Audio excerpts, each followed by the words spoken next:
What's good, YouTube family? It's your boy ADUB's Picks checking back in. And in today's video, I wanted to do a mid first round series check-in to just check in on the series, see how everything is going. We have some series that are over, some of them that are super close, some that are not close, just a little bit of everything across the board. I just wanted to check in and talk a little bit about these series. Obviously, we're not going to spend a whole lot of time on the Thunder 4-0 sweep like kind of expected, right? I'm not going to talk a whole lot about each and every one of these series. We're going to spend more time on my favorites, more times on the one that deserves some attention, like the number one seed being down 3-1 in the Eastern Conference with the Pistons. Timberwolves and Nuggets is another banger. We're going to talk a little bit more about those ones in depth versus some of the other ones. But let's just go ahead and dive right into it, man. And the one I want to start with in today's video relates to my last video. I made a whole video on this series. Ultimately, I was wrong. I ended up being incorrect about my prediction in that series. And it happened, and I stand by it. It's a take that I would make 10 more times based on what I saw. It's the Lakers versus the Houston Rockets. So in my last video, I talked about how I didn't believe in the Lakers. I thought the Rockets were going to come back, and not only come back, but win 4 in a row. And I gave a whole long list of reasons, including the really good shooting of the Lakers and the terrible shooting of the Rockets, home court advantage, no Kevin Durant in game one. Just a lot of things that I saw that I thought were wrong. We fast forward to game 3, and the things that I thought were wrong, The Lakers didn't show up ready to play. The Rockets had that game in the bag and then took the game, wrapped it in Christmas wrapping paper, handed it to LeBron James and said, "Merry Christmas." I mean, that was just a piss poor effort for the Rockets. And a lot of y'all jumped my ass and then, started busting my balls on the last video about what I was saying and oh, this guy's stupid. This guy doesn't know what he's talking about. But if you watch the video, spend a lot of time, the 15 or so minutes to watch what I said and then go watch game 3 again or watch game 3, whatever order you choose. Watch game 3, watch what I said, and then tell me how I was wrong. It didn't play out the way I thought, but I still don't know if what my reasoning was not incorrect, but the way it played out was. And I'm okay with it.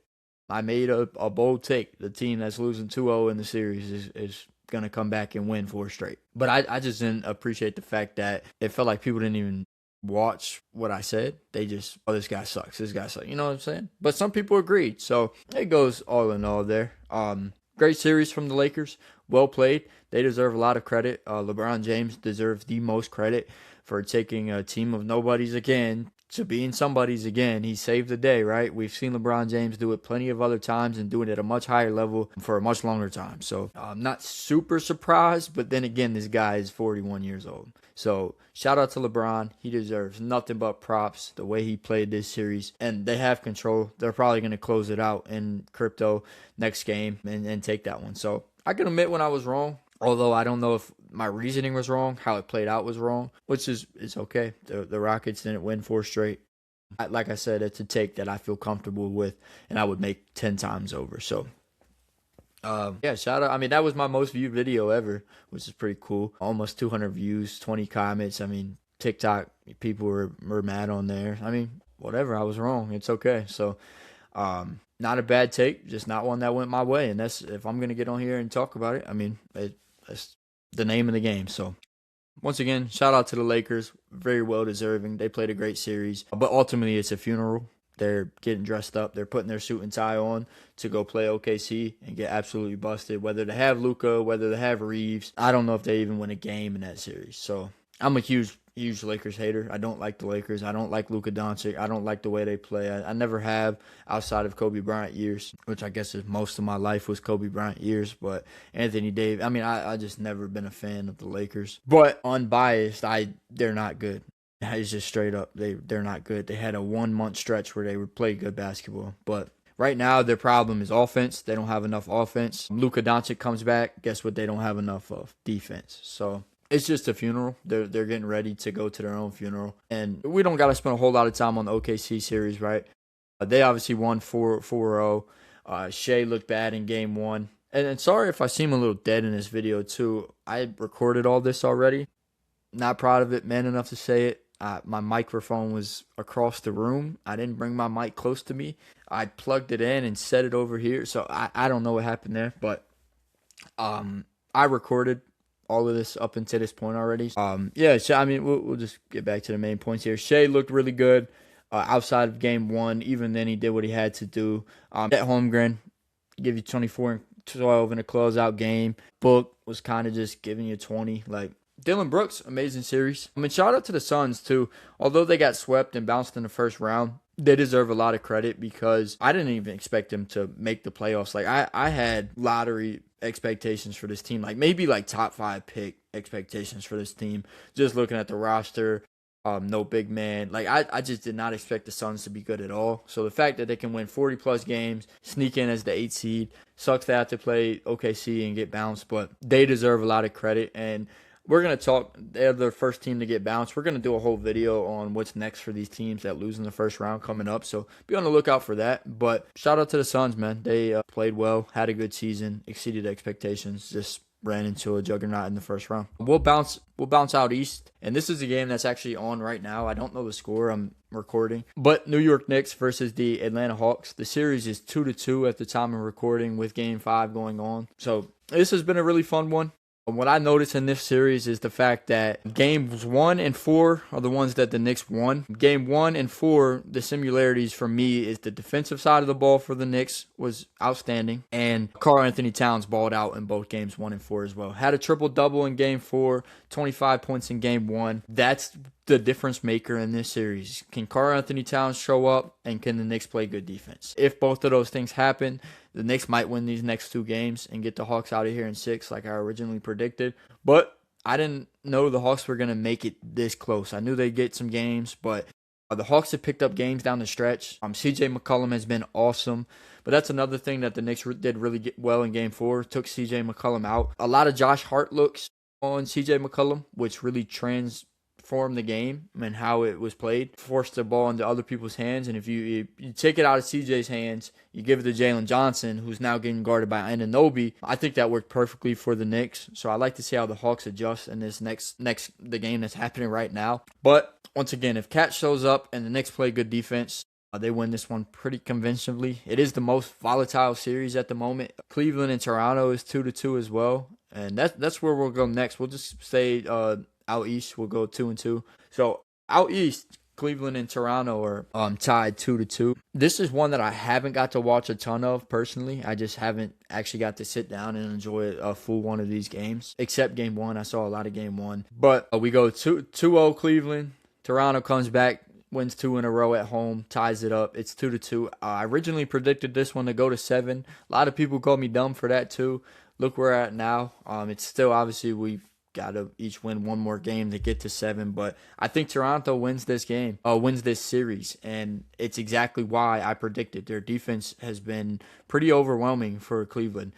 James Harden, again, not a great playoff performer. Already in the first round, he's had games where he has more turnovers than field goals. He's got the most of those in NBA history, if I'm not mistaken. Donovan Mitchell hasn't looked elite outside of game 1. So, I made an overreaction video where the goal was to kind of make things up, hypotheticals about the first round of the series, and I said that Donovan Mitchell is the best player in the East. Well, he got me good after game 1 because he looked that good. The rest of the series rolls around, he's Donovan Mitchell. Empty stats again, a lot of turnovers, inefficient. I don't really trust this Cleveland team. I didn't trust their 2 best players coming into it, and I trusted the Raptors defense a lot. So now it's a 2-2 series. It's going to take a lot for Toronto to win this. They do have to steal a game in Cleveland, whether it be game 5 tomorrow or / today. Don't know when I'll post this, but whether it be game 5 or game 7, Toronto does have to steal one on the road to win this series because Cleveland has home court advantage. So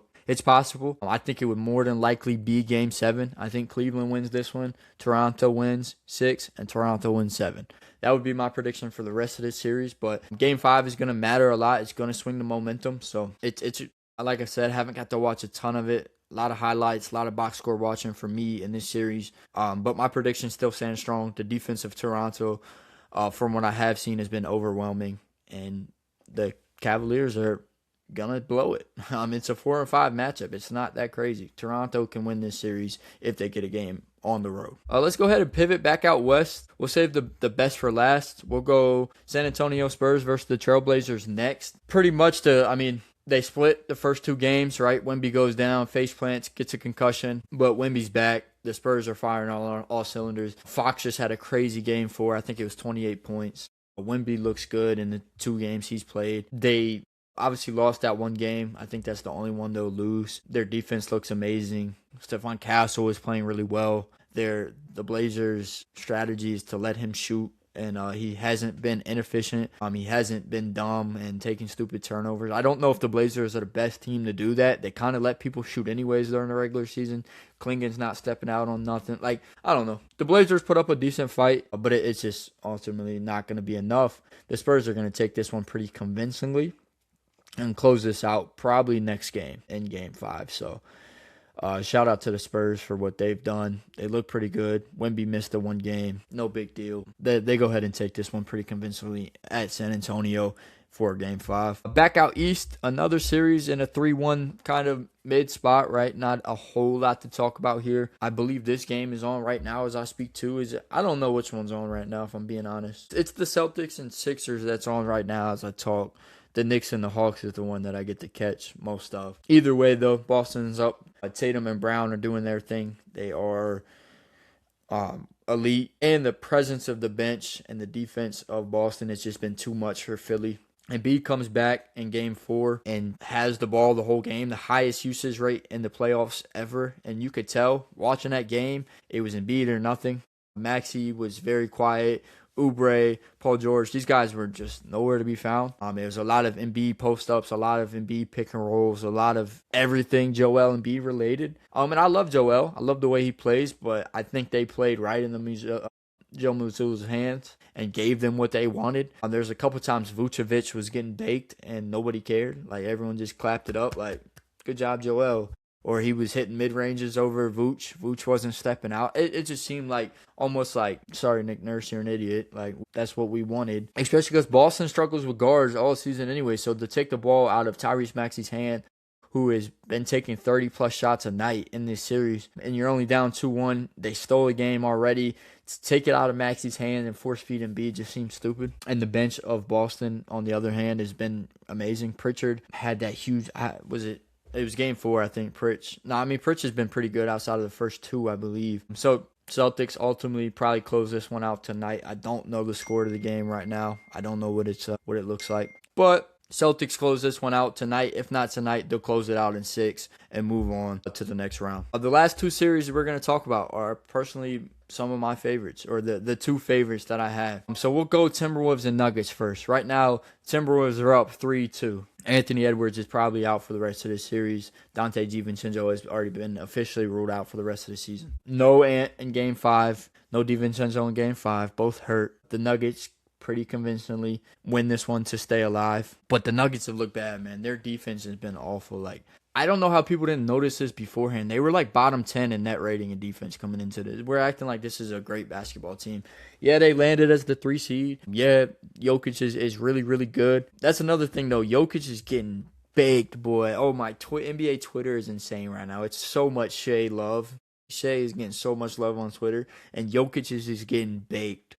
It's insane to see. So, obviously, they're still talking a little bit about the foul baiting and stuff, but Jokic is getting no love from anybody. Like, everybody turned their back on Jokic. And it's like, I don't know why. This is what Jokic has always done. Like, Jokic has always done this. Like, I saw something that said when he ran to check McDaniels for taking that layup, that's the fastest he ran all game. And, dude, they're not lying. Like, that was the fastest he ran all game. Like, yeah, he might be giving you 28, 12, and 12, but what the does it matter if he's playing like Audie Fuzz in the damn, or not Audie Fuzz, what's the other girl's name, the big girl? Audie Crooks. He's playing like Audie Crooks in the paint. Bro, look up those Game 2 highlights of Jokic playing defense.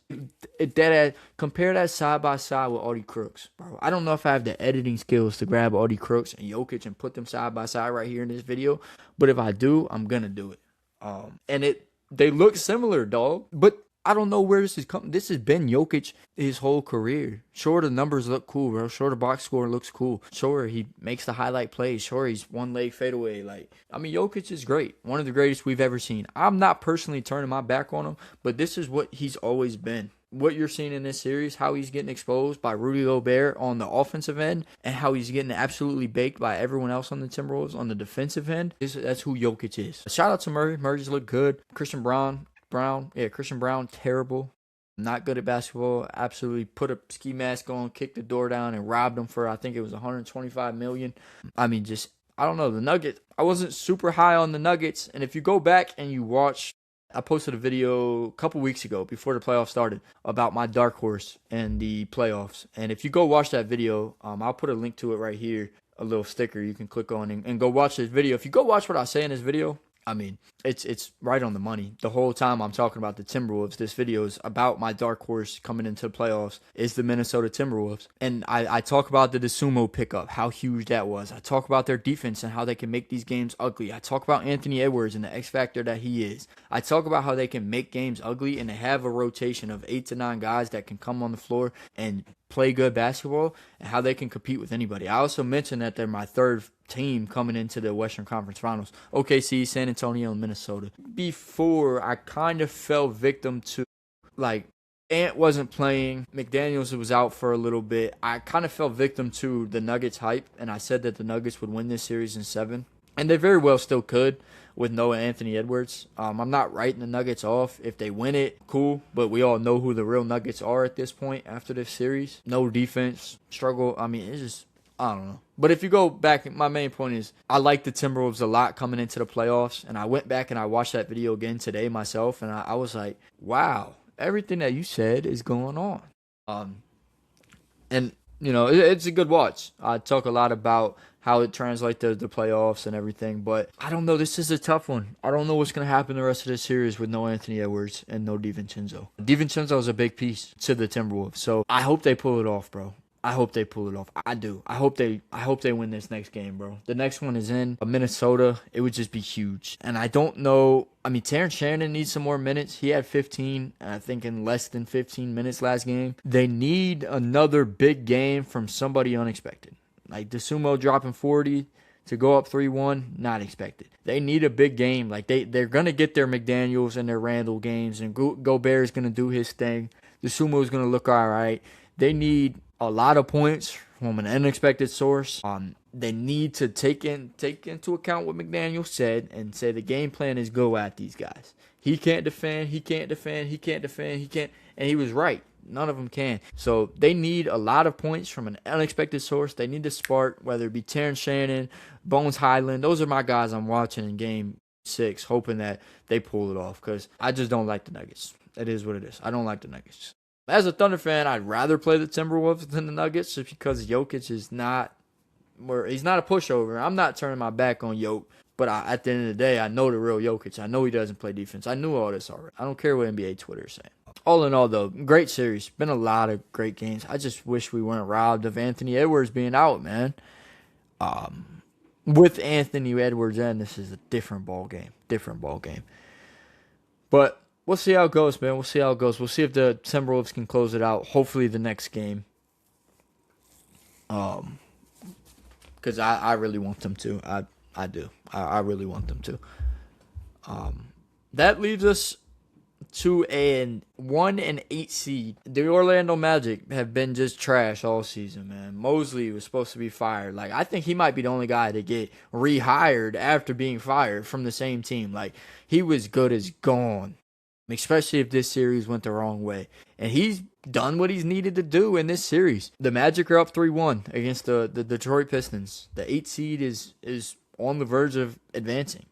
If whoever wins this is another thing that I saw. I don't get on Twitter a lot. I don't know where this Twitter thing's coming from. Maybe it's just the playoffs, but I saw this thing that I thought was hilarious. It was the Pistons, Magic, Raptors, Cavs. One of those teams is going to the Eastern Conference Finals. And if the Magic win this series and the Raptors win, one of those teams is going to the Eastern Conference Finals, which is absolutely wild to think about because it's a very real possibility at this time. So I don't know what it is. It's like in these games, the Pistons fall behind and they just can't make up ground. They can't. Game 1 and game 4. That's really what I noticed was like they are right there. They make a little run. Boom, Magic closed the door. Big play from somebody on the Magic to close the door. Like Jamal Cain. Boom, all over Jalen Duran. That was fire. Like that closed the door. Like I don't know, the game was probably already over at that point, but it closed the door. Banchero in game 3, big 3 to seal it. Like game 1, it was Suggs, I believe, that hit the 3 to seal it. Like, or it was somebody in the corner. It might have been Suggs. Photogenic memory not working, but I don't know. And Cade Cunningham is going from MVP talks to back to, I don't know, he's back to LaMelo Ball. Like what are we doing, Cade? Cade has looked bad. Like Cade is scoring a lot of points, but it's inefficient, and it right into the Magic game plan. Look at the Magic all year. One of the worst teams all year defending guards. All year they've been terrible at defending guards. And that's the way they want to play. They want your guard to give you 30. The guard can give you 30, but we're not going to get beat by Jimmy Joe over there in the corner. You know what I'm saying? We're not going to give up that 3-ball. We're not going to let him catch and drive to the rim on us. You know, or your guard though, if you want to play pick and roll with the guard, go ahead. We'll let him get the layup. You know what I'm saying? We'll give that up. We'll settle for that. We'll settle for your guard running around like a chicken with his head cut off and catching a 3, or catch and shoot a 3. So this is looking like a real upset. It's gonna take a lot for Cleveland or Detroit to win this series. Orlando's controlling it with defense. They are in full control of the series at this point, and it seems like it's gonna be a real upset. And I don't know how, because this Magic team is not good. Like I can't tell you how they're pulling out these games. They're just getting it done. Really, that's what it is. They're just getting it done, and the Pistons are bad. Jalen Duran, contract, season, like, you go all NBA. He's going to be probably on all NBA third team. He hasn't gotten 10 rebounds once in this series. Come on, dude. Like, Jalen Duran has been bad. I mean, Asar Thompson, unplayable on offense. They have no offense. The offense is Cade Cunningham. Asar Thompson has been taken out of games for Dennis Jenkins. That doesn't help on the other side of the ball. Like, I don't know. Bickerstaff's going to win Coach of the Year, and he's getting completely outclassed by a guy that shouldn't have a job anymore. I don't know. This series is wild. This series is wild. I mean, I hope Detroit comes in and wins it. I don't like this Magic team at all. I hope Detroit comes back and wins. But it's going to take a lot. So, I don't know. A lot of great series, though, man. A lot of great series. Super, super happy to be able to just enjoy all this basketball. And I don't know where any of these series go, really. Like, so I think Boston wins it. The Lakers win it. Boston wins it. The Lakers win it. Oh, the Spurs win it. Those 4 are locks. Hard to say what's going to happen with Detroit. Atlanta and New York's tough. Cleveland and Toronto is tough. And then Minnesota and Denver is tough. So 4 series pretty much done. 4 still up in the air halfway through the first round. A lot of great basketball left, and this is only the first round. So if you guys made it this far in the video, appreciate you tapping in with me. We'll keep it rolling all playoffs long. Keep checking in with me. I'm out.